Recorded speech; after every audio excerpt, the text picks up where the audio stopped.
Nous allons remettre ce moment entre les mains de notre Dieu Tout-Puissant afin qu'il puisse prendre le contrôle de ce culte au nom de Jésus. Éternel, Dieu Tout-Puissant, humblement, nous voici devant toi en ce matin afin de t'apporter ce culte, Seigneur. Nous voulons, Seigneur, te l'offrir comme un cadeau, comme un sacrifice de notre part, volontairement. Nous voulons te donner, Seigneur, toute l'honneur et la gloire, la louange et l'adoration. S'il te plaît, Seigneur, viens au milieu de nous. Sois parmi nous. Marche parmi nous.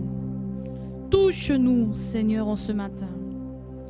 Visite-nous, Seigneur. Apporte-nous la révélation, Seigneur, que nous attendons, Seigneur, mon Dieu, afin de corriger, afin de rectifier ou d'améliorer notre marche sur cette terre.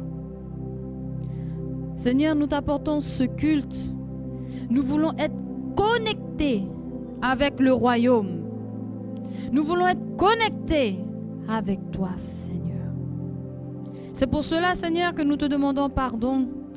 Pardon pour nos péchés, pardon pour nos iniquités.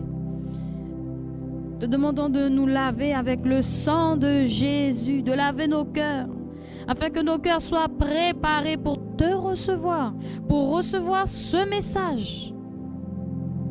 Seigneur, moi-même entre tes mains, Seigneur, je ne suis qu'un instrument qui veut faire ta volonté.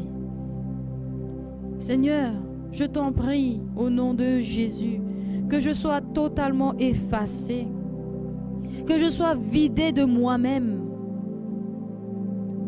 afin que je sois rempli de toi, de ton huile, de ton Saint-Esprit, afin que ce message soit prêché dans la justice et dans la vérité, dans la correction, dans l'amour, parce que l'amour corrige. Si on aime, on corrige, parce qu'on veut que le bien pour celui ou celle qu'on aime. Et nous savons que tu nous aimes, Seigneur. Merci pour tout ce que tu nous diras au travers de ce message.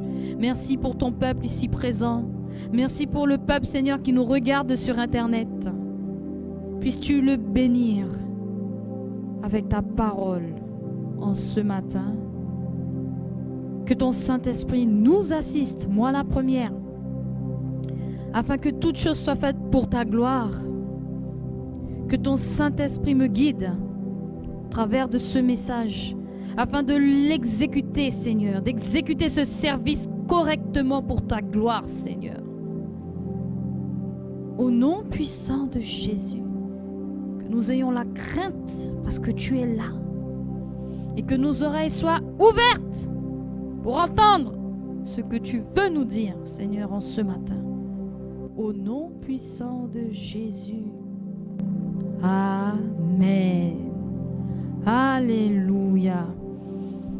Soyez bénis, peuple de Dieu, en ce matin, un nouveau jour qui nous est offert par la grâce de Dieu. Le souffle de vie nous habite encore. Alléluia. Combien de personnes ne se sont pas réveillées en ce matin, mais nous sommes debout. C'est une grâce. C'est une grâce.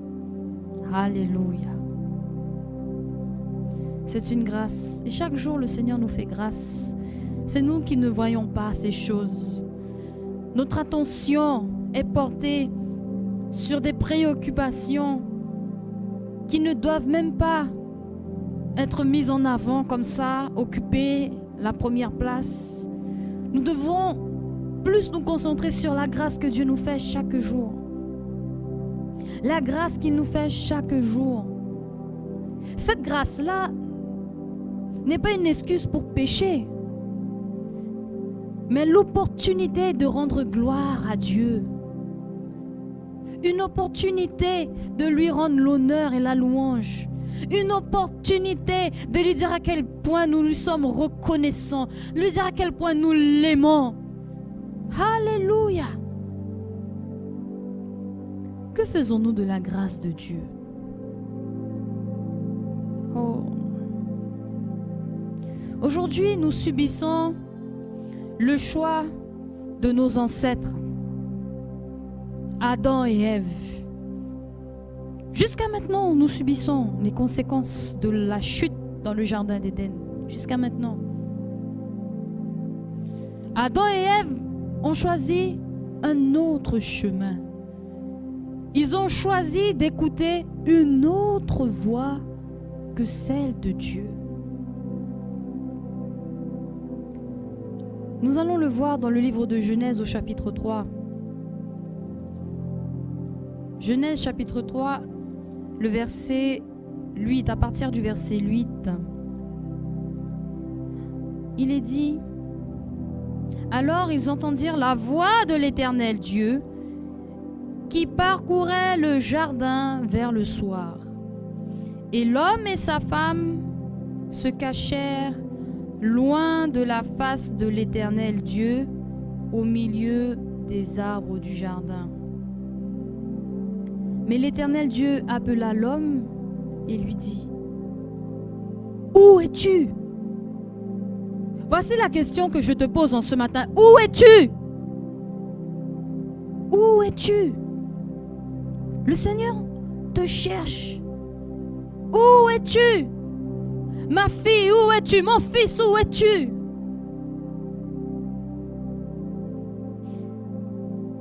Nous allons rester un peu sur ce passage et même dans ce livre, le livre de Genèse, pour essayer de comprendre un peu le contexte. Parce qu'il y a un contexte. Le Seigneur veut rétablir une connexion. Il veut rétablir un lien avec l'humanité. L'humanité qu'il a rejetée. Par leur choix, Adam et Ève ont rejeté Dieu et l'humanité entière a rejeté Dieu. Mais le Seigneur dit: où es-tu? Où es-tu? Le Seigneur n'a jamais voulu de ce rejet-là. Le Seigneur n'a jamais voulu de cette séparation-là. Jamais. Et nous allons le voir. Quand nous lisons le livre de Genèse, que nous venons de lire, le chapitre 3, il est dit que l'Éternel Dieu parcourait le jardin vers le soir. C'était une habitude. Le Seigneur avait l'habitude de venir parcourir le jardin d'Éden qu'il avait créé. Le Seigneur avait l'habitude de visiter l'homme et sa femme. Il avait l'habitude. Il y avait ce lien, il y avait cette connexion, il y avait cette intimité. Oh oui, l'Éternel était intime avec l'homme et la femme. Il était intime avec Adam et Ève. Ils avaient cette connexion, cette proximité.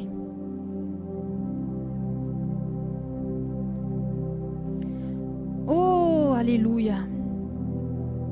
L'Éternel qui sait tout, qui voit tout, qui est d'une nature transcendante, omniscient, omnipotent, omniprésent.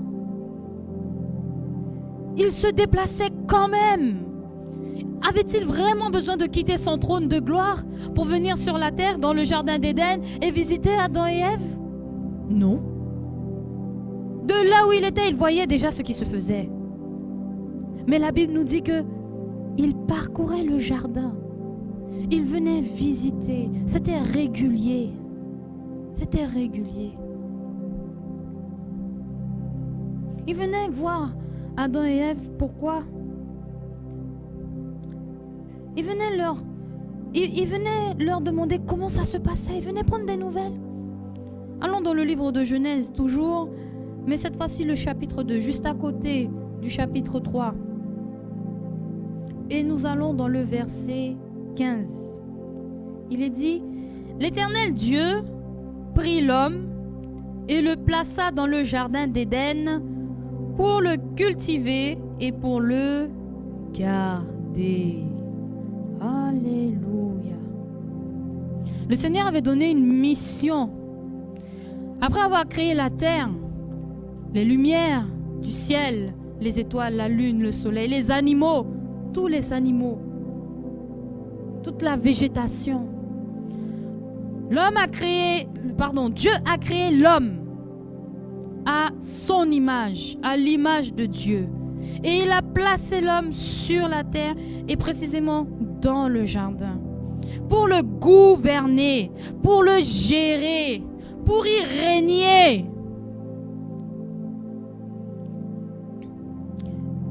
L'homme et sa femme à ses côtés, ils avaient l'autorité dans ce lieu. Puisque le Seigneur est venu en créant l'homme, en créant Adam, il a dit, toujours, nous allons dans Genèse, le chapitre 1, à partir du verset 27. Dieu créa l'homme à son image. Il le créa à l'image de Dieu. Il créa l'homme et la femme. Dieu les bénit et Dieu leur dit, soyez féconds, multipliez, remplissez la terre et assujettissez-la et dominez sur les poissons de la mer, sur les oiseaux du ciel et sur tout animal qui se meut sur la terre. Alléluia. Oh oui, Adam et Ève étaient les rois, ils étaient les dieux de la terre. Et l'Éternel venait les voir. Comment ça se passe? Mon fils Adam, ma fille Ève, qu'avez-vous fait aujourd'hui? Adam, comment tu as nommé tel animal? Explique-moi pourquoi. Pourquoi tu as appelé cet animal-là cheval? Pourquoi tu as appelé cet animal-là lion? Explique-moi. Explique-moi. Parle-moi. Parle-moi, Adam. Parle-moi. Ève, comment ça se passe dans le jardin? Comment sont-ils ces fruits? Comment tu les as nommés? Comment tu les trouves? Est-ce qu'on pourrait mélanger la papaye et le kiwi? L'Éternel venait. Il venait parler avec Adam et Ève. Il n'y avait pas de frontières, il n'y avait pas de barrières. Il y avait cette connexion, cette intimité-là. Il y avait cette confiance. Il y avait cette confiance. Il y avait cette communication. Et il y avait obéissance et soumission. Alléluia. C'était un ordre du Seigneur qu'Adam et Ève assujettissent la terre et qu'ils dominent. C'était la volonté de Dieu. C'était un ordre de Dieu. Et en donnant cet ordre-là, il a donné la puissance, il a donné le pouvoir, il a donné l'autorité à Adam et Ève. Sur tous les animaux, sur toute la création que lui-même avait créée. Il leur a donné l'autorité. Mais quand le lien a été brisé, quand la connexion a été rompue, tournons dans Genèse 3, nous voyons les conséquences. Le moment de la chute. Le serpent était le plus rusé. Genèse 3, chapitre 1. Genèse 3, verset 1. Le serpent était le plus rusé de tous les animaux des champs que l'Éternel Dieu avait fait. Et il dit à la femme, Dieu a-t-il réellement dit, vous ne mangerez pas de tous les arbres du jardin? Aïe, aïe, aïe. Là, il y a un problème, là. La connexion, là, commence à avoir des perturbations. C'est un peu comme Internet, lorsqu'il y a des problèmes de réseau, lorsqu'il y a des coupures de câbles sous-marins, nous connaissons ces choses ici. Lorsqu'il y a un bug et que ça ne fonctionne plus, il y a des perturbations sur le réseau, on ne peut plus faire ce qu'on a l'habitude de faire. Il y a une perturbation dans les échanges de mails ou les échanges téléphoniques via Internet. Il y a des perturbations. Et là, la perturbation, elle est là, au verset 1 du chapitre 3. Le serpent. Il est là. Et quand nous allons plus loin, au verset 10,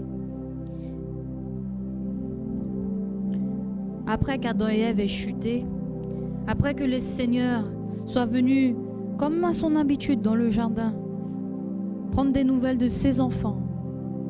Mon fils Adam, où es-tu? Ma fille Ève, où es-tu? Adam répondit, verset 10. J'ai entendu ta voix dans le jardin et j'ai eu peur. J'ai eu peur. Comment peux-tu avoir peur de Dieu? Qu'est-ce qui s'est passé? Il y a eu cette coupure. Le péché entraîne la coupure. Le péché entraîne la séparation entre toi et Dieu. Et le péché entraîne que tu as des sentiments qui t'éloignent de Dieu. Adam a eu peur. Ève a eu peur. Ils ont eu tous les deux peur. Personne ne pouvait se tenir devant Dieu ils ne pouvaient pas se tenir devant Dieu dans cet état-là. Ils avaient peur. C'est la première fois qu'il y a un tel sentiment depuis toute l'histoire de la création. La peur. Avant la chute, c'était quoi? La communication, la confiance, l'amour, la paix, l'harmonie. Et là, c'est la peur. Et voilà les conséquences d'écouter une autre voix que celle de Dieu. Au verset 11, toujours dans Genèse 3, il est dit: et l'Éternel Dieu dit, qui t'a appris que tu es nu? Qui t'a appris? À quelle source tu as été te connecter là? À quelle source tu as été te connecter pour apprendre que tu es nu en ce moment-là? À quelle source? Quelle est cette connexion? Quel est cet opérateur que je ne connais pas? C'est moi le créateur. Je suis l'opérateur universel, principal, le seul, l'unique. Alors à qui tu as été te connecter pour apprendre de telles choses? Tu t'es déconnecté de moi pour aller te connecter sur autre chose, le Seigneur dit. Pourquoi? Qui t'a appris que tu es nu? Ça veut dire quoi? Le Seigneur enseignait Adam et Ève. Le Seigneur apprenait des choses. Lorsqu'il venait visiter Adam et Ève dans le jardin, il échangeait avec eux, il leur apprenait des choses. Le Seigneur communiquait avec eux. Il leur transmettait sa sainteté, sa nature, l'ordre.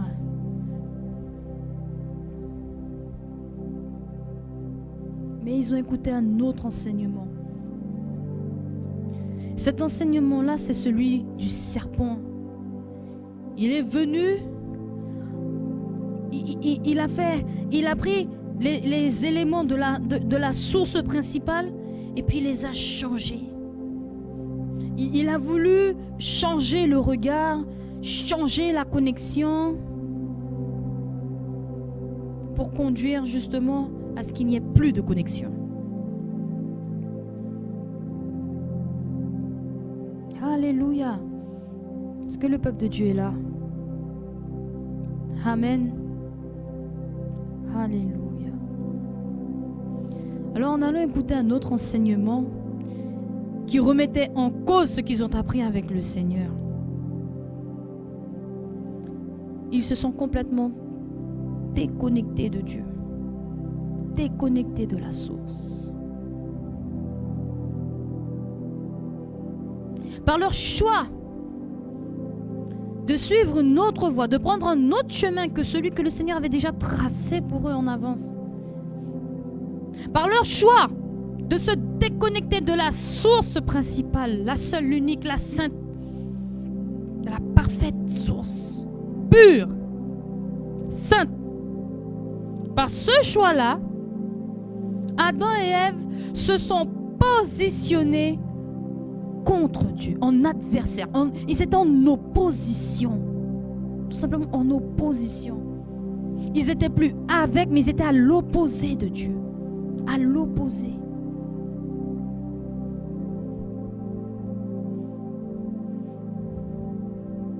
Ils n'ont plus voulu que Dieu domine sur eux. Ils n'ont plus laissé en tout cas Dieu dominer sur eux, les guider, être leur leader, les conduire. Parce que la domination de l'Éternel est une domination douce pour nous. C'est une domination que l'on comprend. Ce n'est pas la domination que nous voyons sur cette terre. Lorsque on voit sur cette terre quelqu'un qui nous domine, c'est négatif. On voit ça sous un aspect négatif. Mais la domination de Dieu, la puissance, l'autorité que Dieu a sur nous est une bonne chose. Mais cette notion-là, cette valeur-là, elle a été complètement corrompue à cause du péché. En voulant changer de source, en voulant changer de maître, en voulant changer de voie, tout ce qu'ils avaient que Dieu leur avait donné, ils l'ont donné à celui qu'ils ont écouté, acceptant de manière terrible une domination étrangère. Parce qu'à partir du moment que tu écoutes une autre voix, tu lui obéis. C'est ce que Ève a fait. Elle a écouté la voix du serpent. Elle a écouté le serpent lui dire que non, Dieu se trompe. Dieu même t'a menti. Voici ce que le serpent il dit là. Dieu t'a menti. Il t'a menti. Mais non, il t'a menti. Il t'a menti. Si tu manges de ce fruit, ben, tes yeux vont s'ouvrir et puis tu seras comme Dieu. Mais ils étaient déjà comme Dieu. Ils étaient Dieu sur la terre. Ils étaient déjà comme Dieu. Ils ont été créés à l'image de Dieu. Ils étaient déjà comme Dieu. Et regardez-moi les mensonges du diable. Alors en obéissant à une autre voix, ils ont été se mettre sous une domination étrangère. Et cet étranger-là qui domine sur eux, cet étranger-là qui est le diable, il ne leur a pas fait de cadeau. Oh non. Il a tout récupéré. Il a tout récupéré. Le diable a récupéré toute l'autorité qu'Adam et Ève avaient dans ce monde. Autant Dieu est venu, il a créé la terre, les cieux, les animaux, et il a donné l'autorité volontairement. Il a donné l'autorité à Adam et Ève. C'est moi qui vous la donne. Assujettissez la terre, gérez la terre. Je domine sur vous et vous dominez sur la terre. Écoutez-moi. Moi, je domine sur vous, je vous conduis, je vous guide et vous dominez la terre et vous gérez la terre. Ben, en allant se placer sous une domination étrangère, le nouveau maître qu'ils se sont acquis par leur désobéissance, qu'est-ce qu'il a fait? Allons dans le livre de Luc. Luc, le chapitre 4. Au verset 5, il est dit: le diable l'ayant élevé, lui montra en un instant tous les royaumes de la terre et lui dit: je te donnerai toute cette puissance et la gloire de ces royaumes, car elle m'a été donnée et je la donne à qui je veux. Oh, alléluia! Est-ce que le peuple de Dieu est là pour comprendre ces choses? Si nous sommes dans cette situation-là, mais c'est à cause de nous-mêmes. C'est à cause de nous-mêmes. Tout est une question de choix.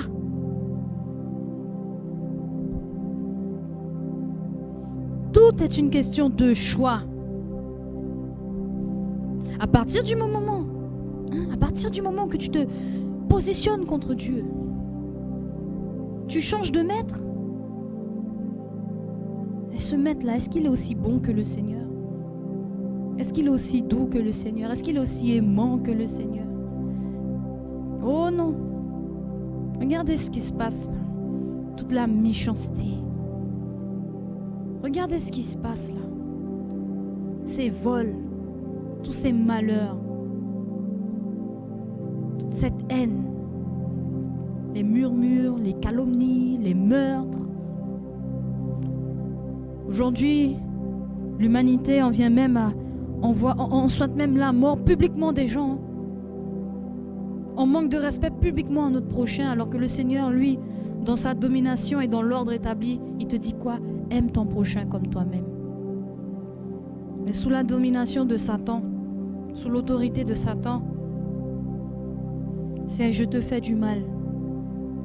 Je te fais du mal parce que j'ai envie de te faire du mal. Je te blesse parce que tu m'as blessé, je te rends l'appareil. Et puis, je te le rends en double pour que tu puisses comprendre. Il n'y a aucune compassion. Il n'y a aucun amour. À cause d'un choix. C'est à cause d'un choix. Un choix, celui de désobéir à Dieu, celui de se déconnecter de Dieu et de te connecter à une autre source. Alléluia. Satan a sous ses mains toute l'autorité que l'homme et la femme avaient sur terre. Il a tout pris. Il les a laissés là comme ça. Il les a enfermés là comme ça. Il a tout pris. Ils n'ont rien. Avec Dieu, ils avaient tout. Avec le diable, ils n'ont rien. Ils n'ont rien. Ils sont esclaves.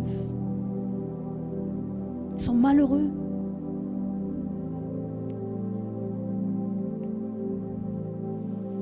Et voici le Seigneur encore intervient. Encore une fois, alors qu'il pourrait raser la terre. Adam et Ève ont échoué à m'obéir. Bon, ben c'est fini. Je les supprime. Je supprime tout. Je supprime la terre. Je supprime le diable. Je supprime tout. Mais qu'est-ce qui s'est passé?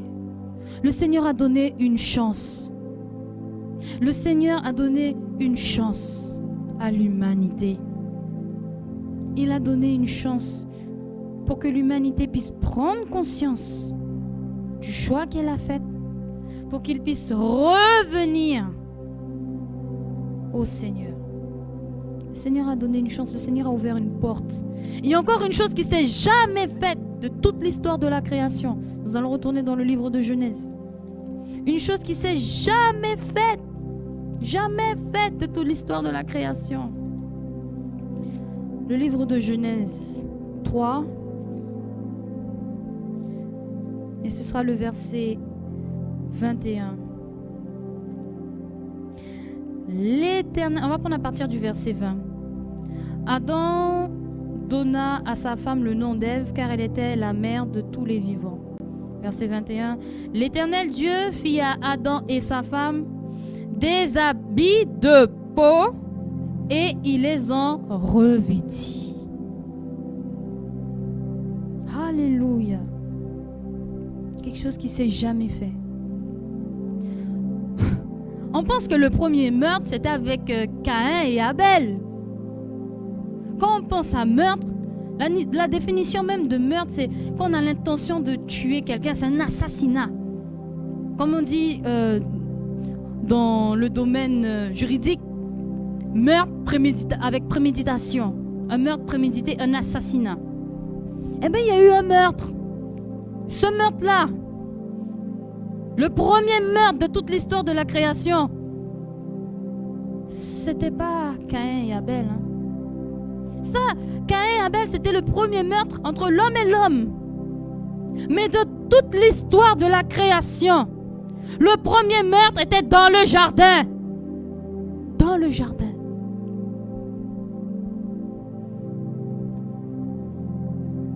L'Éternel Dieu fit à sa femme, à Adam et à sa femme des habits de peau, et il les en revêtit. Alléluia. Il les en revêtit. Le sang a coulé. Il y a un sang qui a coulé là. Vous savez déjà c'est quel sang, mais peut-être que certains ne l'ont pas compris. Certains ne l'ont pas compris. Alors nous allons y revenir. Gardez bien ce passage-là en tête. Nous allons y revenir. Genèse 3, verset 21. Je vous conduis, s'il vous plaît, venez avec moi dans Genèse 3, tout en bas, ce sera le verset 23 et le verset 24. Et l'Éternel Dieu chassa l'homme du jardin d'Éden pour qu'il cultive la terre, d'où il avait été pris. C'est ainsi qu'il chassa Adam. Et il mit à l'orient du jardin d'Éden des chérubins qui agitent une épée flamboyante pour garder le chemin de l'arbre de vie. Donc qu'est-ce qui se passe là? Il y a eu déconnexion, il y a eu péché. Le lien de confiance et d'intimité entre l'homme, l'humanité et Dieu, entre Adam et Ève, a été coupé. Et en plus de ça, il y a eu expulsion, éloignement, distance, distanciation. On connaît ça aujourd'hui, les distances. Par un moment, on a soif de prendre son frère, sa sœur, et lui dire, oh mon frère, oh mon frère, oh ma sœur, oh mon frère, laisse-moi te serrer la main pour te dire, mon frère, je suis content de te voir. Laisse-moi te dire bonjour. Ma soeur, je t'embrasse. Oh ma soeur, merci d'être là. Merci pour le soutien. Merci ma soeur. Allons œuvrer ensemble dans la joie. Ça nous manque de nous tenir la main comme ça en intercession. Et de prier ensemble, de sentir l'Esprit de Dieu au milieu de nous. De sentir cette connexion. Alléluia. Mais non, aujourd'hui, avec le coronavirus, cette distanciation. On ne se fait plus la bise, il n'y a plus d'embrassade. Ça a évité absolument. Hein. Alléluia, on respecte le protocole, on respecte les recommandations. Alléluia. Et bien là, c'est la même chose. À cause du péché, là, il y a eu distanciation, il y a eu séparation entre Dieu et l'humanité. Mais quand vous regardez Genèse 3, verset 21, vous voyez quand même que la connexion, elle n'est pas détruite à 100%. Elle est détruite à 99%. Elle est détruite à 99%. Et puis il reste 1% là. Il reste 1%. Et le secret, il est dans Genèse 3, verset 21. Quel vestige reste-t-il de cette connexion, de cette relation, de cette communion avec Dieu? Le vêtement de peau. Alléluia. Le Seigneur a laissé quelque chose. Il a quand même donné quelque chose. Il a quand même donné quelque chose à Adam et Ève. Comme, je ne vais pas dire un souvenir, peut-être un rappel. Un rappel de son amour. Un rappel de la communion qu'ils avaient avant. Un rappel, comme une note pour leur dire, hey, souvenez-vous, souvenez-vous, je ne vous ai pas abandonné. Rappelez-vous, je ne vous ai pas laissé. Le Seigneur a donné quelque chose. Il n'a pas laissé Adam et Ève dans leur nudité de péché et les expulser là-haut, non. Non. C'est pour ça que je dis que bien que la connexion ait été détruite à 99%, il reste le 1% là. Il reste le 1%, le petit 1%, la petite graine là, la petite semence. Cette petite semence-là qui amènera un arbre, qui amènera la vie. Alléluia. Qui fera toute la différence. Qui amènera la nouveauté. Qui amènera la restauration. Pourquoi le Seigneur couvre la nudité? Nous devons comprendre ces choses avant tout. Parce que dans la conception et dans certains enseignements, on pense que Adam et Ève étaient nus. Nus sans vêtements. Adam et Ève étaient habillés. Adam et Ève étaient habillés. Dans le jardin, ils n'étaient pas nus, ils étaient habillés. Et pourquoi il est dit dans le passage de Genèse, l'homme et sa femme étaient nus et ils en avaient point honte? C'est qu'ils étaient nus alors, ils s'étaient dévêtus? Non! Ils n'étaient pas nus. En tout cas, pas de cette nudité-là. Pour comprendre ces choses, venez avec moi dans le livre de Apocalypse. Apocalypse, ce sera le chapitre 3 au verset 18. Alléluia.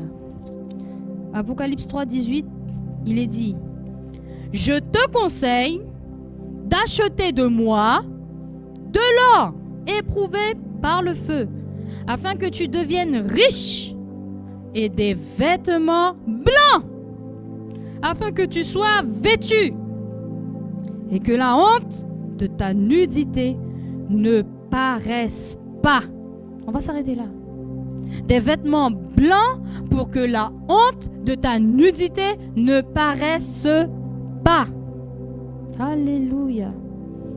Nous devons prendre le mot nudité dans un sens figuré, ou plutôt spirituel. Nous avons une expression qui dit se mettre à nu. Je me suis mise à nu devant le jury, devant les avocats, devant le juge, et j'ai exposé la situation. Je leur ai tout dit. Voilà ce que ça signifie. Voilà dans quel contexte nous devons prendre la nudité. C'est quand tu exposes, c'est quand tu ne caches rien. La nudité, même dans le sens propre, c'est l'absence de vêtements. On voit tout. Maintenant, dans le sens dans lequel Dieu veut nous conduire, la nudité d'Adam et Ève, lorsqu'ils ont été créés par Dieu, c'est quoi? C'est pas l'absence de vêtements. C'est leur innocence. Ils étaient innocents, comme des enfants. Innocents.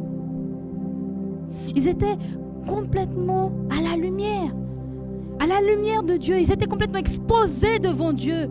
Ils étaient à nu devant Dieu. Ils ne cachaient rien à Dieu. Ils ne se cachaient même pas de Dieu. Ils étaient complètement à nu devant Dieu, dans sa sainte présence, à découvert. Leur cœur était à nu, leur cœur était ouvert, toutes les pensées de leur cœur étaient à la lumière de Dieu. Dieu pouvait lire dans le cœur d'Adam et Ève comme dans un livre ouvert. Ils étaient complètement innocents, ils ne cachaient rien. Ils ne cachaient rien. Mais maintenant, quand la chute vient, quand les yeux s'ouvrent, quand la désobéissance a été commise, tu n'es plus innocent. Tu es coupable. Tu es coupable. Il y a comme une tâche là. Il y a un problème. Tu es coupable de la transgression là. Il n'y a plus d'innocence. Il n'y a plus d'innocence. Et là, on rejoint le sens propre de la nudité afin que le peuple de Dieu puisse comprendre ce que le Seigneur veut dire en ce matin. Aujourd'hui, dans ce monde-là, lorsqu'on est dévêtu, on a honte, normalement, alléluia.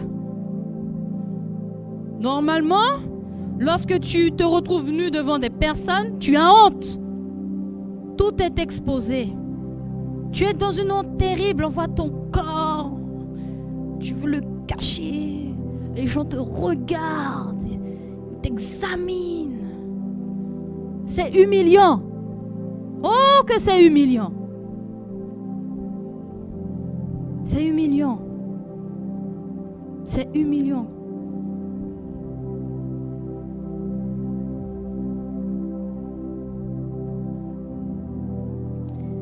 Et voici, quand le Seigneur est venu avec le 1% là de la relation, parce que c'est Adam et Ève qui avaient tout détruit.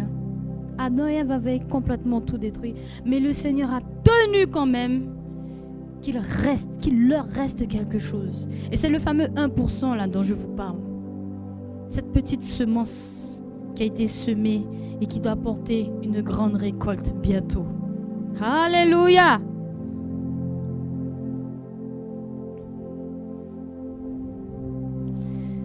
Peuple de Dieu, retournons dans le livre de Genèse pour voir quel est ce 1% là. Genèse 3, verset 21, on va le lire et on va le relire encore. Genèse 3 au verset 21. L'Éternel Dieu fit à Adam et sa femme des habits de peau et il les en revêtit. Le Seigneur a couvert la honte d'Adam et Ève. La honte de leur nudité, la honte de leur péché. Il a couvert leur transgression avec ce vêtement de peau. Quand il dit dans Apocalypse 3, verset 18, « Achète de moi ce vêtement ». Mais le vêtement, il te l'a déjà donné, il est déjà là. Mais il te dit quand même de l'acheter. Ça veut dire que quand tu as ce vêtement-là, qu'il t'a déjà donné, tu es censé venir dans sa présence. Le Seigneur insiste. Il insiste en ce matin. Et c'est là qu'on commence à prendre conscience de la miséricorde de Dieu. Il n'était pas obligé de couvrir la nudité. Il n'était pas obligé de couvrir le péché. Mais Dieu a pourvu depuis dans le jardin d'Éden. Il a pourvu au salut de l'humanité au travers de ce vêtement. Ce vêtement de peau là, qu'est-ce qu'il signifie? On a dit que c'était la première fois que ça se passait dans toute l'histoire de la création. Quand l'Éternel fit ce vêtement de peau, ça veut dire qu'il y a eu meurtre. On a tué quelqu'un. On a tué quelqu'un. Et là, je vais insister sur le quelqu'un. Je vais insister sur le quelqu'un. Il y a eu donc sacrifice. Le sang a été versé, le sang a coulé pour l'expiation du péché, pour couvrir le péché, pour effacer le péché. Il y a eu un sacrifice. Lorsqu'on entend meurtre, assassinat, lorsqu'on parle de tuer, on parle là, dans Genèse 3, 21, d'un sacrifice. Comme nous pouvons le lire, vous pouvez le lire à la maison, dans le livre de Lévitique, les sacrifices, les différentes sortes de sacrifices. L'Holocauste, le sacrifice d'expiation, le sacrifice d'action de grâce, tous les sacrifices. Vous lisez Lévitique. Il y a le sacrifice perpétuel qui se faisait le matin et le soir. On égorgeait un animal sans défaut, bien portant, âgé d'1 an, en pleine, dans la force de l'âge, comme on dirait. Alléluia. Est-ce que le peuple de Dieu commence à voir un peu là? Est-ce que le peuple de Dieu commence à comprendre ce que le Seigneur veut lui dire en ce matin? Oui, il y a eu un sacrifice. Et je dis bien quelqu'un. Je ne dis pas un animal, hein. Je dis quelqu'un dans le jardin d'Éden a été tué.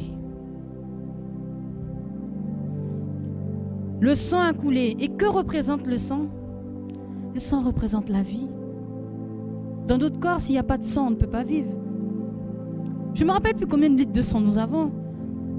5. Amen. Si jamais tu fais une hémorragie et que tu perds une certaine quantité, une quantité importante, on va te mettre en transfusion parce qu'il te faut du sang. Le sang, c'est la vie. S'il n'y a pas de sang dans ton corps, là, tu es mort. Tu as besoin du sang. Alléluia. Le sang, c'est la vie. Et donc, on comprend que lorsqu'il y a eu ce meurtre dans le jardin d'Éden, cet assassinat prémédité, une vie a été prise à la place de 2 vies. À la place de 2 vies, une vie a été prise. Est-ce que le peuple de Dieu commence à voir en ce matin? Alléluia. Est-ce que le peuple de Dieu commence à comprendre que depuis la création, et avant même la création de ce monde, Dieu avait déjà tout prévu. Alléluia. Qu'est-ce qui a été sacrifié? Qui a été sacrifié dans le jardin? Avant d'aller dans 1 Pierre 1, nous allons aller dans Hébreux 9. Allons dans le livre d'Hébreux.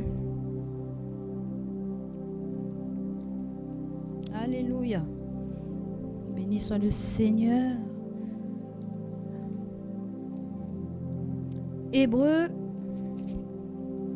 le chapitre 9, et ce sera le verset 22. Et presque tout, Hébreux 9, verset 22, pardon, et presque tout, d'après la loi, est purifié avec du sang.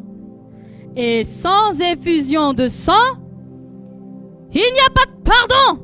Alléluia. Est-ce que le peuple de Dieu commence à saisir la démarche du Seigneur? Est-ce que le peuple commence à saisir ce qu'est le 1% là? Ce 1% qui a été donné alors que 99% étaient détruits. Le Seigneur encore est venu. Il a dit non. Moi, l'Éternel, le Créateur, moi, je t'ai aimé avant même que tu sois né. Je t'ai aimé. Et je t'aime. Alléluia. On l'a déjà dit, hein, mais on va le redire ce matin. Vous croyez que le Seigneur, omniscient, omnipotent, omniprésent, qui voit tout, qui sait tout, qui est partout à la fois, vous pensez qu'il n'avait pas vu Adam et Ève qui allaient chuter? Vous pensez que le Seigneur n'avait pas vu ce qui allait arriver? Mais tout comme il est un Dieu conscient, tout comme il est un Dieu qui réfléchit, d'une intelligence hautement supérieure à tout ce qu'on pourrait imaginer, il a voulu que l'homme et la femme, créés à son image, puissent acquérir cette intelligence, cette conscience, cette compréhension et faire les bons choix. Adam et Ève ont fait le mauvais choix. Mais le Seigneur avait déjà prévu de donner une chance. Parce qu'il ne voulait pas que ce soit terminé. Il ne voulait pas que ça en reste là. Il ne voulait pas que ça en reste là. Parce qu'il savait déjà ce qui allait se passer. Il savait déjà que Satan était jaloux. Il savait que Satan était jaloux. Jaloux de l'homme, jaloux de la femme. Il savait que Satan allait tout faire pour les détourner. Il savait déjà. Il connaissait déjà la méchanceté du diable. Il connaissait déjà. C'est pour ça qu'il avait déjà tout prévu. Il savait déjà que Satan allait venir tenter Ève. Il savait déjà que Satan avait organisé un plan en faisant en sorte qu'au moment où Ève était seule là, qu'Adam était occupé à côté, qu'il allait venir murmurer des paroles à Ève pour l'entraîner à pécher. Pour entraîner Adam à pécher. Le Seigneur savait déjà tout ça. Il savait déjà tout. C'est pour ça qu'il dit, mais il est l'Éternel qui connaît les desseins du Seigneur. Ils sont insondables. Insondables. Alléluia. Alléluia. Le sang qui a coulé dans le jardin, c'est le sang de quelqu'un. Vous connaissez déjà le nom, mais on va y aller quand même petit à petit, parce qu'il faut qu'il y ait cette prise de conscience-là. Alléluia. Nous allons dans le livre de 1 Pierre.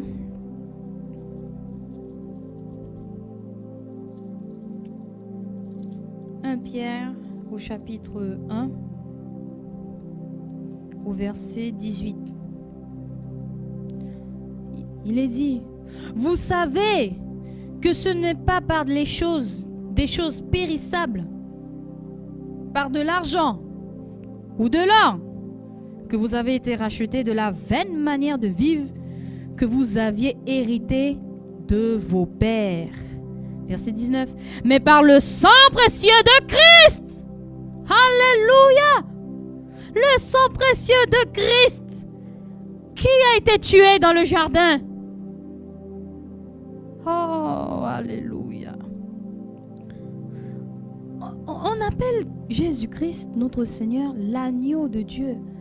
Mais il n'est pas un agneau. Alléluia. Il n'est pas un animal. Alléluia.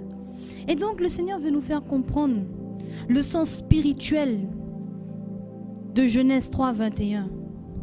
Le Seigneur veut nous faire comprendre qu'il y a une semence qui nous a été donnée depuis la création. Depuis la création, depuis du moins la création, cette semence a été préparée et elle a été donnée lorsque Adam et Ève ont chuté. Cette semence-là, elle a été donnée à chacun d'entre nous, elle est dans notre cœur. C'est pour ça que le Seigneur le dit dans le livre d'Ecclésiaste, qu'il a mis en nous la pensée de l'éternité. C'est cette semence-là. C'est ce vestige de relation qu'on avait avec lui auparavant. Parce que Adam et Ève étaient des êtres éternels avant. Qui sait depuis combien de temps la Terre existe? Les scientifiques disent des millions, des milliards, des trilliards d'années. Je ne connais pas le nom, mais la Terre existe depuis très très longtemps. Et puis nous, sur cette Terre, ça fait combien de temps qu'on existe? Peut-être une vingtaine d'années, une trentaine d'années, une quarantaine d'années, une soixantaine d'années. Mais la terre, là, créée par les mains de Yahweh, existe depuis très longtemps. Et Adam et Ève existaient aussi depuis très très longtemps. La Bible ne donne pas d'indication sur leur âge. La Bible ne donne pas d'indication sur quand ils ont été créés et au moment où ils ont chuté et quel a été le décompte des années qu'ils ont effectuées sur terre avant la chute. Ça veut dire qu'ils vivaient dans l'éternité. Adam et Ève vivaient dans l'éternité.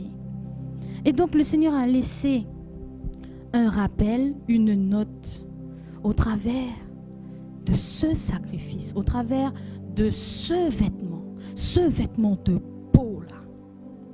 Ce vêtement de peau. Alors j'ai regardé dans plusieurs versions.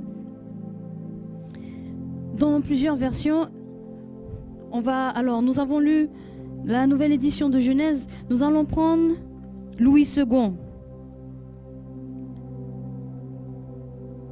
Nous allons prendre plusieurs versions, nous allons les comparer. Donc dans la version de Louis II, il est dit, Genèse 3, 21, l'Éternel Dieu fit à Adam et à sa femme des habits de peau, il les en revêtit. Il est dit aussi dans la nouvelle Bible seconde toujours. Le Seigneur, alors c'est une autre version de la Bible seconde, la nouvelle version.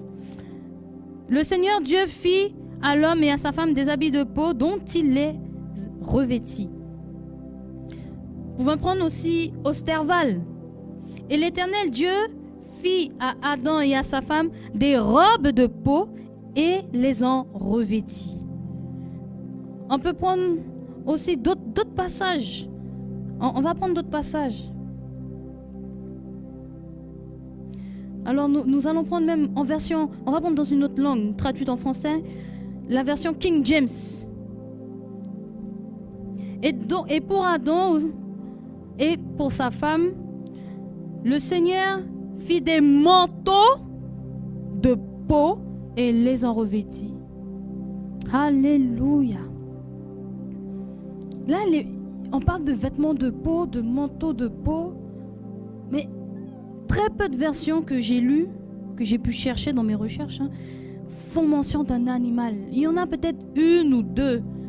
Et dans les versions traduites aujourd'hui en 2020, 2021, il y a certaines versions, nous allons la lire, cette version-là, la version de Parole de vie. Parole de vie, Genèse 3, 21 de 2017. La version de 2017, il est dit, le Seigneur fait des vêtements en peau d'animal pour l'homme et sa femme et il les habille de cette façon. Mais quand je vous lis toutes les autres versions, des vêtements de peau, des manteaux de peau, il n'est pas fait mention d'un animal. C'était déjà pour annoncer ce que l'humanité a du mal à saisir. C'était pour annoncer la venue d'un être humain supérieur. Oh oui, je dis bien supérieur. Parce qu'il est sans péché depuis qu'il est né jusqu'à sa mort, sans péché. sans péché, dans la sainteté, dans la consécration à Dieu. Oh oui, totalement consacré au Seigneur.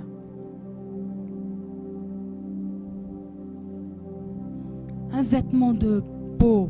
Mais qu'est-ce que ça représente? Mais qu'est-ce que ça signifie? Un vêtement de peau. Ah, peuple de Dieu.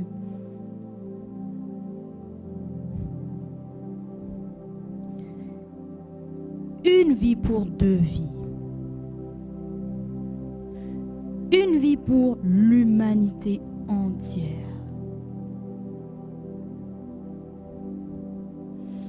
Et ce vêtement de peau là, on pourrait aussi l'appeler un vêtement de vie. Alléluia. Parce que oui, Adam et Ève sont passés de la condition éternelle à la condition mortelle. La mort est entrée dans l'humanité. Et donc, Adam et Ève étaient spirituellement morts. Ils étaient morts. Et le Seigneur les a revêtus d'un vêtement, d'un manteau de vie. Parce que pour l'avoir, il y a une vie qui a été sacrifiée là. Pour avoir ce vêtement de peau là, il y a une vie qui a été donnée en échange, en rançon. Il y a une vie. Aïe, aïe, aïe. Et dis-moi, est-ce que tu commences à comprendre ce que le Seigneur veut nous dire en ce matin? Quand tu reçois ce vêtement nouveau là, tu reçois quoi? Une vie nouvelle. Aïe, aïe, aïe. C'est une vie nouvelle que tu reçois là. Cette petite semence, ce petit 1% là qui reste de ta connexion, de la connexion passée avec le Seigneur, est censé grandir, se développer en nous pour rétablir la connexion avec le Seigneur.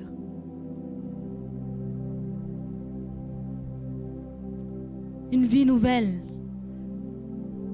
Comme le Seigneur Jésus l'a dit lui-même, naître de nouveau. Aïe, aïe, aïe, aïe, aïe, aïe, aïe, Seigneur, naître de nouveau. Il te faut une vie nouvelle. Et voici, cette vie nouvelle, elle a été donnée depuis dans le jardin. Depuis dans le jardin, elle a été donnée, cette vie nouvelle. Et dans le cœur de chacun, de chacune sur terre, aujourd'hui, en 2021, cette vie nouvelle a été donnée. Cette graine a été semée. Oh, quelle grâce. Quel amour. Quel amour. Et c'est là qu'on commence à comprendre Jean 3,16. Et c'est pour ça que je vous dis, faites attention. Parce que on essaie de traduire la Bible de manière à ce qu'on la comprenne. Parce que c'était dans des langues qui n'étaient pas accessibles, par exemple aux Français, aux anglophones. Donc, les textes sacrés ont été traduits. Il y a certains qui ont fait en sorte de rester fidèles à la traduction. Et puis il y a d'autres traductions où on essaie on ajoute peut-être, pour améliorer la compréhension. Bien sûr, il y a d'autres où le texte de Dieu est complètement falsifié. Mais je ne vous parle pas de ces traductions-là. Parce que là, même lorsque, dans la version de Parole de vie que nous avons lue tout à l'heure, il était écrit que le Seigneur fit des vêtements de peau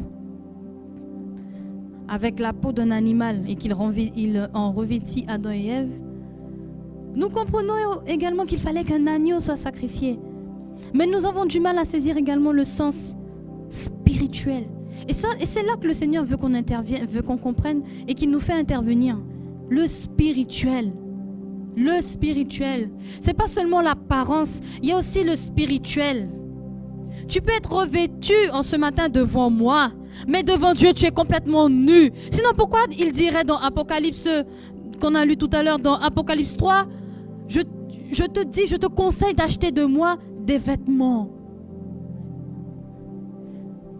Quelqu'un vient là aujourd'hui et passe par cette porte-là. Quelqu'un qui ne croit pas en Dieu. Je ne connais pas son passé, c'est un exemple que je vous donne.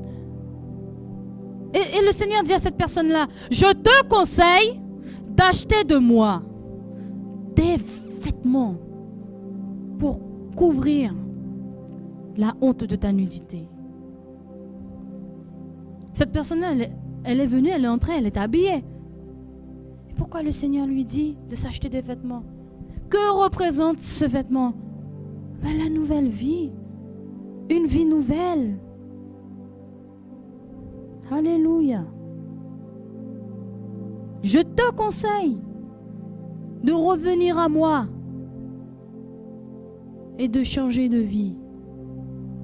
Je te conseille de revenir à moi, de changer de vêtements, en d'autres termes de changer de vie, de changer de comportement, de même changer d'apparence s'il le faut. Reviens au naturel comme je t'ai créé. Abandonne les artifices là que tu t'es mis là.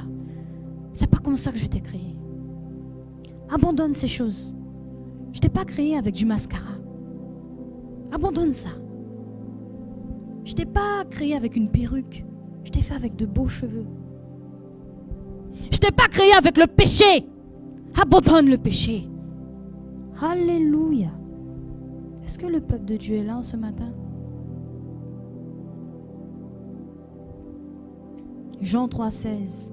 Et Dieu a tant aimé le monde qu'il a donné son Fils unique afin que quiconque croit en lui soit sauvé. Depuis dans le jardin, Dieu le Père a donné Jésus. Depuis dans le jardin, Dieu le Père a sacrifié Jésus. Depuis dans le jardin, ça a commencé. Depuis dans le jardin. Et même avant la fondation du monde. Alléluia. C'est la Bible qui le dit. Qu'il était prédestiné. Christ était prédestiné à mourir pour nous. Alléluia. Et donc, quand tu nais de nouveau et que tu embrasses la nouveauté de vie, tu reçois une vie nouvelle à la place de la vie gâchée par le péché. Et que fais-tu maintenant? Qu'est-ce qui se passe? Qu'est-ce qui se passe quand tu reçois cette vie nouvelle? Nous allons dans le livre de 2 Corinthiens. Allons-y, peuple de Dieu, ensemble. 2 Corinthiens, le chapitre 5, le verset 17. Si quelqu'un est en Christ, il est une nouvelle créature, une nouvelle création. Alléluia! Toutes choses deviennent nouvelles. Romains 5. Alléluia, Romains 5. Au verset 10. Alléluia, Romains 5, verset 10. Il est dit, car si, lorsque nous étions ennemis, nous avons été réconciliés avec Dieu par la mort de son Fils, à plus forte raison, étant réconciliés, serons-nous sauvés par sa vie. C'est le fameux vêtement de peau là. C'est le fameux vêtement de peau là. C'est le vêtement de vie là. C'est ce vêtement là que le Seigneur attend que tu portes. C'est le sang de Jésus. Alléluia. Le sang de Jésus. Pour avoir ce vêtement, le sang a coulé. Ce sang qui, comme nous l'avons lu tout à l'heure, efface les péchés. Tout est purifié, presque tout est purifié par le sang selon la loi. Non, on parle d'un sang là qui est tellement terrible.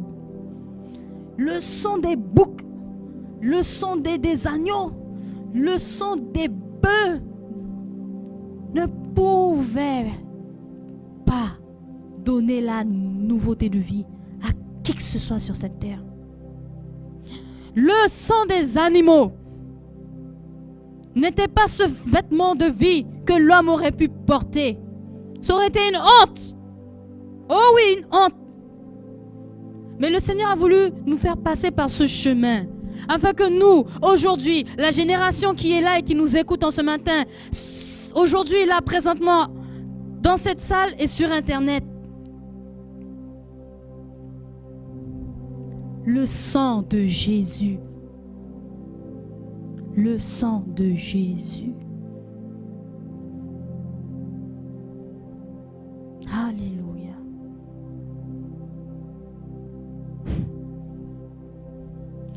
Allons dans le livre d'Hébreux. Allons dans le livre d'Hébreux. C'est une joie parce que nous voyons que le Seigneur ne nous a jamais abandonnés. Il ne nous a jamais laissé tomber. Nous avons toutes les raisons de chanter sa louange éternellement. Nous avons toutes les raisons de marcher en nouveauté de vie et de dire non, non au péché. Ça suffit le péché. Je veux plus de toi péché. Je veux plus être sous la domination de Satan. Satan, je ne te veux plus comme maître. C'est bon, j'ai appris la leçon maintenant. Je retourne à la maison. Comme dit les plus puissants prophètes, je retourne voir mon Dieu. Parce que lui, il m'aime. Parce qu'il ne m'a jamais laissé tomber. Et quand même, moi-même, j'avais tout détruit. Eh bien, lui, il m'a quand même donné quelque chose. Une semence. Il a laissé quand même 1%. Il a restauré déjà 1% de la relation. Là. Il a déjà entamé le processus de reconnexion avec lui. Mais le choix et le chemin nous appartient. Le Seigneur nous laissera toujours le choix. Toujours. Il ne va jamais nous forcer, mais il va tout organiser de manière à ce que nous atteignions le but. Que nous l'atteignions lui. Que nous revenions à lui. Alléluia. Et donc, dans le livre d'Hébreux, le chapitre 10, et ce sera à partir du verset 19. Alléluia. Il est dit, ainsi donc frères, nous avons au moyen du sang de Jésus une libre entrée dans le sanctuaire par la route nouvelle et vivante qu'il a inaugurée pour nous au travers du voile, c'est-à-dire de sa chair. Et nous avons un souverain sacrificateur établi sur la maison de Dieu. Approchons-nous donc avec un cœur sincère, dans la plénitude de la foi, les cœurs purifiés d'une mauvaise conscience et le corps lavé d'une eau pure. Alléluia. Et tout cela par quoi? Par le sang de Jésus. Par sa chair qui a été transpercée pour couvrir notre péché. Alléluia. Allons dans Éphésiens. Alléluia. Éphésiens, peuple de Dieu.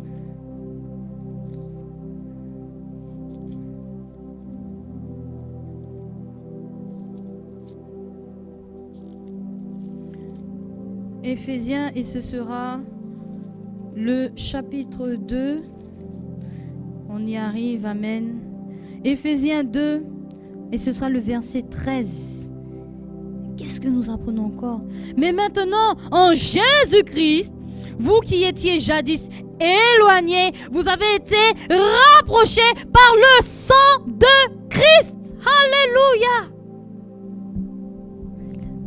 Quand il y a eu expulsion dans le jardin, séparation, déconnexion totale, par le sang de Jésus maintenant, il y a la reconnexion avec le royaume de Dieu, avec Dieu. Alléluia. Il y a la reconnexion. Nous avons été rapprochés. Oh oui, rapprochés. Vous avez vu là ce simple vêtement de peau là, tout ce qu'il représente, tout ce qu'il signifie. Ce simple vêtement. On pourrait se dire, mais ce n'est qu'un vêtement. C'est un animal qui a été dépecé pour couvrir la nudité, parce que Dieu ne supportait pas la nudité à cause du péché. On pourrait dire les choses tellement légèrement. Et malheureusement, peut-être c'est ce qui doit se faire. Sinon, comment l'humanité entière pourrait rejeter le sang de Jésus, qui est la rédemption? Comment ça se fait? Pourquoi? Du moins, pourquoi ça se fait? Pourquoi on rejette le sang de Jésus? Il nous rapproche de Dieu. Il nous réconcilie avec Dieu. Retournons dans le livre d'Hébreux. Alléluia. Nous allons voir encore la puissance de ce sang-là, la puissance de cette vie versée-là, la puissance de ce vêtement-là. Hébreux 13. Hébreux 13. Et ce sera le verset 12. Alléluia. Hébreux 13, verset 12, il est dit: c'est pour cela que Jésus aussi, afin de sanctifier le peuple par son propre sang, a souffert hors de la porte. Par son sang. Par son sang. Par son sang. Par sa vie. Alléluia. Nous allons dans le livre de 1 Jean. Nous allons bientôt conclure. Nous allons dans le livre de 1 Jean au chapitre 1. 1 Jean chapitre 1 et ce sera le verset 7. Mais si nous marchons dans la lumière, comme il est lui-même dans la lumière, nous sommes mutuellement en communion et le sang de Jésus, son Fils, nous purifie de tout péché. Alléluia, la puissance du sang de Jésus. Alors pourquoi ne pas proclamer le sang de Jésus dans nos vies, le sang de Jésus dans nos cœurs? Parce que la puissance de ce sang-là, on a vu dans Hébreux 13, verset 12, la puissance de restauration. Là où il y avait corruption, eh bien il change, il transforme et il n'y a plus de corruption. Alléluia. Là où il y avait péché, il restaure, il transforme et il n'y a plus de péché. Alléluia. Tu es purifié du péché là, par le sang de Jésus. Et lorsque tu vas dans Apocalypse 1, au verset 5, Apocalypse 1, au verset 5, il est dit, alléluia, et de la part de Jésus-Christ, le témoin fidèle, le premier-né des morts et le prince des rois de la terre, à celui qui nous aime et qui nous a délivrés de nos péchés par son sang. Alléluia. Le sang de Jésus, c'est pas n'importe quel sang. Le manteau de peau là, c'est pas le manteau de n'importe qui là. Le manteau là qu'Adam et Ève portaient, c'était pas n'importe quel manteau là. C'était pas un vulgaire vêtement de peau là, comme on aime bien le représenter dans les films ou dans les dessins animés, comme les gens aiment bien faire là dans les choses préhistoriques. Les hommes de Cro-Magnon vêtus de peau, se comportant un peu comme des bêtes, il y a l'évolution. Non, c'est pas ça là. C'est pas ça. C'est pas ça. Non, peuple de Dieu, c'est pas ça. C'est pas ça. Alléluia. On vous parle d'un manteau royal. Dans la version de King James traduite en français, on parle d'un manteau royal. Un manteau royal. Alléluia. Allons dans Ésaïe pour qu'on puisse comprendre. On parle d'un vêtement noble. On parle d'un vêtement précieux. Ésaïe 61. Ésaïe 61 au verset 10. Il est dit, alléluia, alléluia. Je me réjouirai en l'Éternel, mon âme sera ravie d'allégresse en mon Dieu, car il m'a revêtu des vêtements du salut. Alléluia. Il m'a couvert du manteau de la délivrance. On s'arrête là. Le manteau de la délivrance. Ce manteau-là de peau là, qui te délivre de l'esclavage du péché, de la domination de Satan. Là où Satan te tient captif à cause du péché, le sang de Jésus est venu et il a coupé, et il a nettoyé, et il a purifié, afin que tu sois délivré. La délivrance de beaucoup là se trouve dans le sang de Jésus. Délivré de tes problèmes, délivré d'une situation, délivré peut-être d'un esprit. Le sang de Jésus. Le sang de Jésus. Le sang de Jésus. Mais il y a une responsabilité. Il ne suffit pas seulement de s'agenouiller et de prier le sang de Jésus. Il ne suffit pas de faire ça. Quand l'Éternel disait, on va y aller, Apocalypse 3, on y retourne rapidement, peuple de Dieu. Apocalypse 3.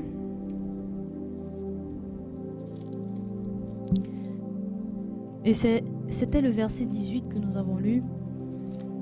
Je te conseille. Alors, on va prendre à partir du verset 14. Apocalypse 3, verset 14, il est dit: écrit à l'ange de l'église de Laodicée. Voici ce que dit l'Amen, le témoin fidèle et véritable, le principe de la création de Dieu. Le témoin fidèle et véritable, vous savez qui c'est? Nous avons lu dans Apocalypse 1 au verset 5, nous pouvons le relire rapidement. Le témoin fidèle et véritable dont il est fait mention est de la part de Jésus-Christ, le témoin fidèle.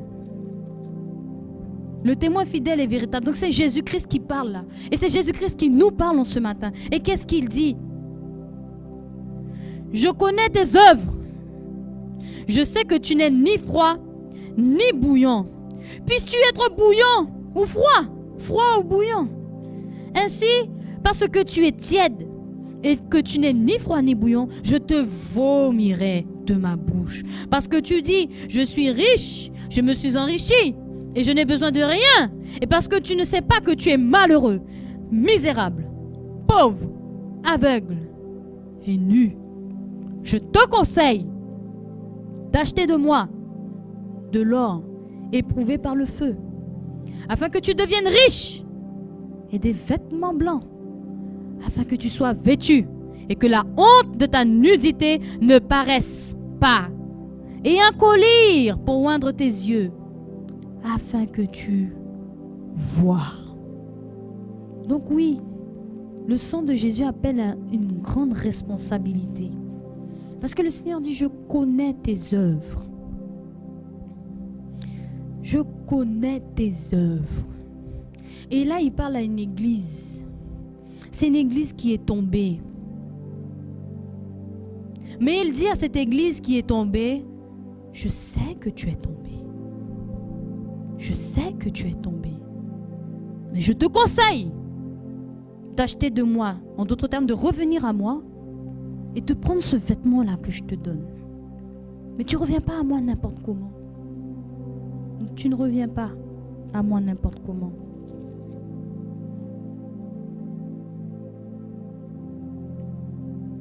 Tu ne reviens pas au Seigneur n'importe comment lorsque tu es tombé. C'est dans la repentance. Et c'est ça que le sang de Jésus nous enseigne. La repentance. Adam et Ève méritaient-ils d'avoir ce vêtement? Non. Dieu était-il obligé de donner ce vêtement? Non. Mais il l'a fait de sa propre initiative et de sa propre volonté. Pourquoi? Parce qu'il nous aime. Pourquoi? Parce qu'il avait vu le plan, la manigance du diable au moment où il allait créer l'homme et la femme. Il a vu déjà le plan que le diable allait mettre en place pour les faire chuter. Et il avait vu la chute d'Adam et Ève. Il avait vu en avance que Adam et Ève allaient perdre le standard volontairement par leur choix. Et c'est pour ça qu'il a décidé de leur donner une autre chance. Et qu'il a décidé de donner à l'humanité une autre chance. Mais après quoi? Mais après quoi?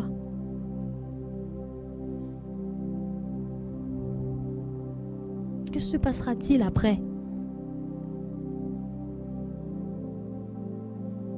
Peuple de Dieu, et vous le lisez dans la Bible et vous le connaissez, le jour du jugement de l'Éternel.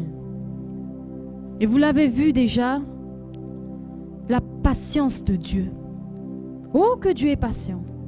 Oh, que Dieu est patient! Le vêtement est à la portée de tous. Le sang de Jésus est à la portée de tous. Mais le sang de Jésus amène une responsabilité. Et la première d'entre elles, c'est la repentance. Parce que lorsqu'on sacrifie un animal, c'est pour le pardon, l'expiation des péchés. On ne sacrifie pas un animal, on ne sacrifie pas un animal comme ça pour le plaisir, sans qu'il y ait prise de conscience, sans qu'il y ait réalisation. Et c'est tout ça, tout ce processus qui a été établi, que nous voyons dans le livre de Lévitique, que nous voyons dans l'Ancien Testament, avec le tabernacle, avec les sacrifices, l'Holocauste, le sacrifice perpétuel, le sacrifice d'expiation pour une faute commise, le sacrifice pour une faute commise involontairement. Il y a plusieurs types de sacrifices. Mais toujours, il fallait qu'il y ait une prise de conscience. Ensuite, une démarche. Et tout cela commence par un choix. Dieu a mis à la portée de l'humanité entière le sang de Jésus. Maintenant, comment tu t'approches de Dieu? Est-ce que tu t'approches avec arrogance? Est-ce que tu t'approches en te disant que de toutes les façons, à cause de son amour, il est obligé de me pardonner? Donc je vais aller avec une pleine assurance, je vais prendre le sang, et puis il va me pardonner. Aïe, aïe, aïe, aïe, aïe, aïe, aïe. Mais est-ce que ceux qui ont de telles pensées ont bien lu la Bible? Est-ce qu'ils ont lu la Bible? On a été racheté à un prix terrible, des souffrances, des larmes, de l'humiliation de Dieu lui-même pour nous. Dieu s'est humilié pour nous. Alors, peut-être pour certains, c'est difficile à croire. Mais Dieu, il est créateur. Pourquoi il ferait ça?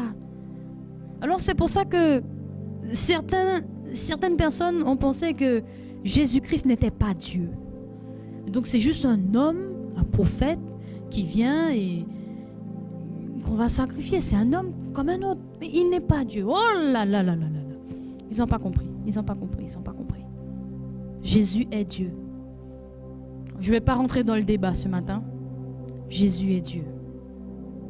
À partir du moment que tu acceptes cette vérité-là, tu vas aller loin.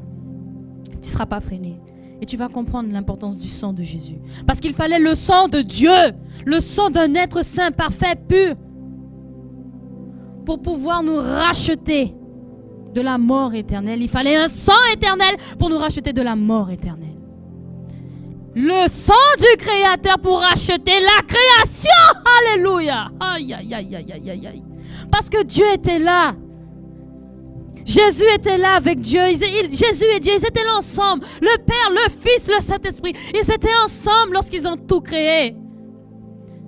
Dans le livre de Jean, au chapitre 1, on va le voir rapidement.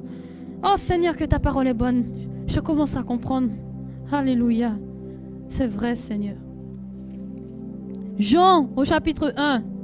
Au commencement était la parole, et la parole était avec Dieu, et la parole était Dieu. Alléluia. Elle était au commencement avec Dieu.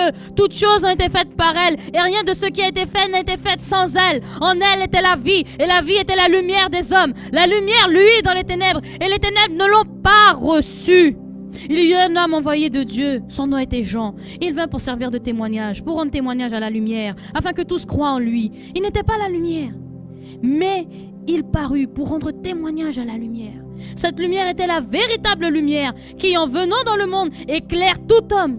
Elle était dans le monde, et le monde a été fait par elle. Et le monde ne l'a point connue. Elle est venue chez les siens, et les siens ne l'ont point reçue. Mais à tous ceux qui l'ont reçue, à ceux qui croient en son nom, elle a donné le pouvoir de devenir enfants de Dieu, lesquels sont nés non du sang, ni de la volonté de la chair, ni de la volonté de l'homme, mais de Dieu. Et la parole a été faite chair, et elle a habité parmi nous, alléluia, pleine de grâce et de vérité. Et nous avons contemplé sa gloire, une gloire comme la gloire du Fils unique, venu du Père. Alléluia. La parole s'est faite chair, la parole est Dieu. Qui peut encore douter que Jésus-Christ n'est pas Dieu? Comment tu peux avoir ce doute-là? Comment tu peux te dire non, Jésus n'est pas Dieu, c'est juste un homme qui est mort comme ça? Oh, peuple de Dieu, peuple de Dieu, peuple de Dieu. Faut sortir ça de la tête là, faut sortir ça de la tête. Faut sortir ça de la tête. Vous avez vu, c'est à l'initiative de Dieu. Elle est venue chez les siens, c'est-à-dire qu'elle est venue chez ceux qui sont à l'image de Dieu, donc qui lui ressemblent. Mais ils ne l'ont point reçu. Mais ceux qui ont reçu cette lumière, ceux qui ont reçu cette parole, ceux qui ont reçu Christ et son sang, le pouvoir leur a été donné de devenir enfants de Dieu. Beaucoup maintenant disent, moi, je suis enfant de Dieu, moi. Hein. Moi, je vais à l'église, je lis ma Bible. Oui, mais est-ce que tu as reçu Jésus? Est-ce que tu te laves avec le sang de Jésus? Est-ce que tu demandes au Seigneur de te purifier avec le sang de Jésus? Est-ce que tu te repens? La repentance, c'est quoi? C'est changer radicalement. C'est un changement total. À 360 degrés. Pas à 50 degrés, pas à 180 degrés, mais 360. C'est demi-tour. Demi-tour, radical. Est-ce que tu as fait ça? Est-ce que tu as fait ça? Est-ce qu'il y a un changement radical en toi là? Parce que c'est ça que le sang de Jésus est censé produire dans nos vies. Hein. Un changement radical. Hein. Ah, si tu es un voleur, mais quand le sang de Jésus te frappe là, tu n'es plus un voleur encore, hein? Tu n'es plus un voleur. Tu es quelqu'un qui aide les pauvres. Tu es un bénévole. Tu es quelqu'un qui va distribuer la soupe aux nécessiteux. Ah, si tu es un adultère là, quand le sang de Jésus te frappe, mais tu deviens un mari, une femme fidèle. Alléluia. Si tu es un menteur, quand le sang de Jésus te frappe, tu deviens un défenseur de la vérité. Alléluia. Regarde-moi la puissance de restauration, de changement, de transformation du sang de Jésus. Et quand tu te repens, que tu viens à Dieu, tu viens et tu lui dis, Seigneur, j'ai besoin de ton sang. C'est dans ce sang-là qu'il y a la puissance. Dans le sang de Jésus. C'est dans le sang de Jésus. C'est pas dans une amulette. C'est pas dans les prières faites au Saint. Saint Gabriel, Saint Pierre-Louis, Saint Jacques-Jean. C'est pas dans ça. C'est pas en priant ton ange, entre guillemets, protecteur. Mais tu as un créateur qui te protège matin et soir, il ne sommeille point, la Bible dit. Pourquoi tu allais prier un ange? C'est l'ange qui t'a créé. Peuple de Dieu, revenons au sang de Jésus. Revenons au sang de Jésus. Alléluia. On va prendre un dernier passage afin de vraiment de bien signifier ces choses et pour souligner un autre caractère qui va avec la repentance pour que le peuple de Dieu, nous tous, hein, je fais partie du peuple de Dieu et moi aussi je dois faire ces choses. Je suis au-dessus de personne, moi. Pas parce que vous me voyez là que je suis sauvé, hein, à 100%, pas du tout. Je dois travailler à mon salut comme tout le monde. On va prendre le livre de Romains. Ce sera le chapitre 6, le verset 23. Il est dit, « Car le salaire du péché, c'est la mort, mais le don gratuit de Dieu, c'est la vie éternelle en Jésus-Christ, notre Seigneur. » Le don gratuit de Dieu. C'est exactement ce qui s'est passé dans le jardin. C'était un don que le Seigneur a fait à Adam et Ève. Le Seigneur a fait don de ce vêtement de peau. Au travers de ce vêtement de peau, on voit tout ce qu'il y a derrière. Le sacrifice, cette vie ôtée, le sang versé. Et là, on voit bien que la Bible est liée. On ne peut pas prendre que l'ancienne alliance, l'Ancien Testament, et puis on ne prend pas le Nouveau. On ne peut pas prendre le Nouveau Testament et on laisse de côté l'Ancien Testament. Non, on ne peut pas. Tout est lié. Tout est lié. Un don gratuit de Dieu. De ce Dieu Tout-Puissant. Alors c'est pour ça que lorsque nous venons avec le sang de Jésus pour être admis dans la présence de Dieu, on ne peut pas venir avec orgueil. Oh non, on ne peut pas venir avec orgueil. On doit venir en s'humiliant. En s'humiliant. Comme le fils prodigue. Il a dit, Père, je suis plus digne d'être appelé ton fils. Je suis plus digne. Je suis plus digne. Je sais que tu es mon Père. Je sais que je suis le fruit de l'union entre toi et ma mère. Mais à cause de mon péché là, parce que je t'ai rejeté, je t'ai renié, papa, je suis plus digne d'être ton fils, d'être ta fille. Et lorsque tu viens comme ça devant le Seigneur, la restauration, la joie dans le ciel, la nouvelle alliance et une leçon à retenir. Va et ne pêche plus. Alléluia. Combat le bon combat. Comme on a dit tout à l'heure, il y a des sacrifices qui sont faits pour des péchés involontaires. Ça arrive par moments de pécher involontairement. Ça arrive. C'est à ce moment-là que tu dois avoir la conscience, la responsabilité, le devoir de prendre le sang de Jésus. Le sang de Jésus, constamment, constamment. Constamment te laver, constamment te purifier, constamment te couvrir du sang de Jésus. Le sang de Jésus est un parfum agréable, pardon. Le sang de Jésus est la marque d'identification des enfants de Dieu. Le Seigneur a versé les arts de l'esprit aussi. Ce sont des prémices, des choses à venir. Les arts de l'esprit sont également un sceau dans ta vie. Et c'est pour ça, lorsque le Seigneur dit « Repentez-vous, passez par les eaux du baptême », donc ça signifie que tu es lavé. Le sang de Jésus fait ce processus de te nettoyer spirituellement. Et toi, tu passes par les eaux du baptême. C'est un acte prophétique. Tu embrasses la vie nouvelle et le processus de restauration commence. C'est pour ça que j'ai parlé de 1% là. Quand Adam et Ève ont tout détruit, quand tu as tout détruit là de la relation avec Dieu, il reste quand même le 1%, la pensée de l'éternité qui est mise dans le cœur de l'homme, afin que l'homme s'interroge.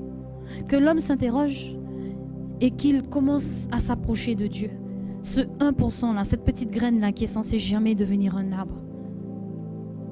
Ce 1% là est censé te booster pour te reconnecter avec le Seigneur jusqu'à ce que la reconnexion atteigne les 100%. Totale reconnexion avec Dieu. Totale restauration. Alléluia. Alléluia. On va prendre encore un dernier passage. Un tout dernier, après ça en clôture. Parce que le peuple de Dieu doit être conscient aussi de ça. Nous allons dans le livre d'Hébreux. C'est le dernier passage. Alléluia. Oh Seigneur. Quelle joie en ce matin. Alléluia. Le livre d'Hébreux, au chapitre 9. Nous l'avons lu tout à l'heure. On était au chapitre 9 tout à l'heure. Mais là maintenant, on va prendre un autre passage toujours dans ce chapitre. Et ce sera le verset 12. Hébreux 9 au verset 12. Et il est entré une fois pour toutes dans le lieu très saint, non avec le sang des boucs et des veaux, mais avec son propre sang, ayant obtenu une rédemption éternelle. En d'autres termes, une fois que tu te couvres du sang de Jésus pour être lavé, purifié de tes péchés, tu es pardonné éternellement. Éternellement. Et Dieu oublie. La Bible dit même, Dieu oublie. Tu es pardonné éternellement, il n'y a plus de souvenir du péché là. Parce qu'il est complètement couvert. Là où on pourrait chercher, en dessous là, il est où le péché? On va voir que le sang et que le sang de Jésus. Tu es pardonné éternellement. Dieu ne va pas venir te voir et te dire, tu te souviens quand tu as fait telle chose, mercredi à 18h45, tu étais à tel lieu. Non. Non. Tu es pardonné éternellement, on n'en parle plus, c'est fini. C'est fini. Tout est oublié, toutes choses sont devenues nouvelles. Tu es pardonné éternellement. Et là où je avertis le peuple de Dieu, attention, parce que Satan, lui, Satan là, il va venir pour pouvoir te culpabiliser. Oh oui, il va venir pour te culpabiliser. Ça peut arriver que tu repenses à certaines actions que tu as commises. Ça m'arrive. Moi aussi, ça m'arrive. Ça m'arrive assez souvent. Je vois, je suis là et je repense à ma vie d'avant. J'ai envie de vomir par moments. Je suis dégoûtée. Quand c'est comme ça, oui, sois dégoûté. Et remercie Dieu de t'avoir tiré de là. Remercie Dieu de t'avoir pardonné. Remercie Dieu. Chante-lui des louanges. Travaille dans son chant. Montre-lui que le fruit là, du sang de Jésus là, le fruit de la vie de Christ, cette semence qui a été mise en toi là, montre-lui le fruit là, qu'il puisse récolter, et qu'il puisse le savourer. Ne te laisse pas enfermer dans la culpabilité parce que c'est ce que le diable cherche. Lorsque le diable profite de ces moments où tu te remémores, où il y a des situations qui te rappellent, ça peut être des situations qui te rappellent, mais ça peut être même le diable qui suscite des choses en toi. On dit il suscite, c'est pas qu'il est en toi, mais il va venir pour t'influencer, il va te lancer une pique, et puis il y a une situation qui va se créer, et puis, mais ça me rappelle que, j'ai une situation similaire il y a de cela quelques années, ou un temps, et je suis tombée, j'ai chuté. Et puis le diable va travailler sur ça, il va travailler, pour que tu puisses culpabiliser. Et puis il va t'enfermer dans la culpabilité. Et toi, comme tu vas culpabiliser, tu seras sourd au Seigneur. Et tu vas te mettre à faire toutes sortes de choses. Tu vas commencer à paniquer. Tu vas commencer même à douter du pardon de Dieu. Alors que Dieu te dit, il est rentré éternellement. On relit le passage. C'est Hébreux 9, 12. Et il est entré une fois pour toutes dans le lieu très saint, non avec le sang des boucs et des veaux, mais avec son propre sang, ayant obtenu une rédemption éternelle. Pardonné éternellement. Alors ne sois pas enfermé dans la culpabilité. Au contraire, change de vie, parce que tu as une nouvelle vie. Change de voie, change ta marche. Abandonne ce qu'il faut abandonner. Et les amis, c'est peut-être même la famille. On dit abandonner. Je ne dis pas renier. Hein? Je ne dis pas de renier. Je dis, mais tu ne sais pas. Ça peut être toutes sortes de choses. Quelque chose que tu aimes faire. Mais tu sais que quand tu fais ces choses-là, à côté, là, il y a le péché, il y a la tentation. Alors, sois encouragé, mon frère, ma soeur. Soyez bénis, vous qui nous regardez. Nous allons remercier le Seigneur et clôturer ce culte. Je vous invite à vous mettre debout et nous allons remercier le Roi. Alléluia, puissant Père, dans le nom de Jésus. Nous avons entendu. Alors pour ceux qui veulent accepter le Seigneur, on va également faire la prière du salut. Alléluia. Puissant Père, dans le nom de Jésus, je viens devant toi humblement. Et je déclare en ce matin, Seigneur, je me repens. Je me repens de tous mes péchés. Seigneur, je te demande pardon et je m'humilie devant toi, Seigneur, en ce matin. Seigneur, j'ai entendu parler du sang puissant de Jésus qui donne le pardon éternel. J'ai entendu parler du sang puissant de Jésus qui apporte la restauration. J'ai entendu parler du sang puissant de Jésus qui me permet d'être admis dans ta présence et d'être réconcilié avec toi. Seigneur, Aujourd'hui, je te demande de laver ma vie, de laver mon cœur, de laver mon esprit avec le sang de Jésus. Le sang puissant de Jésus. Afin que je puisse embrasser une vie nouvelle. Je vais être revêtu de ce vêtement de vie. Ce vêtement de peau que tu as donné depuis la création, tu l'as préparé. Tu l'as préparé pour moi en vue de ce jour, Seigneur. Parce que tu as vu que j'allais revenir.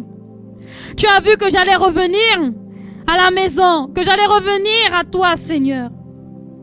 Seigneur, humblement, je reçois ce vêtement et je reçois ta vie en moi. Et je te demande de crucifier mon cœur et encore de le remplir avec le sang de Jésus, afin que mon cœur soit pur. Que tu puisses envoyer le Saint-Esprit.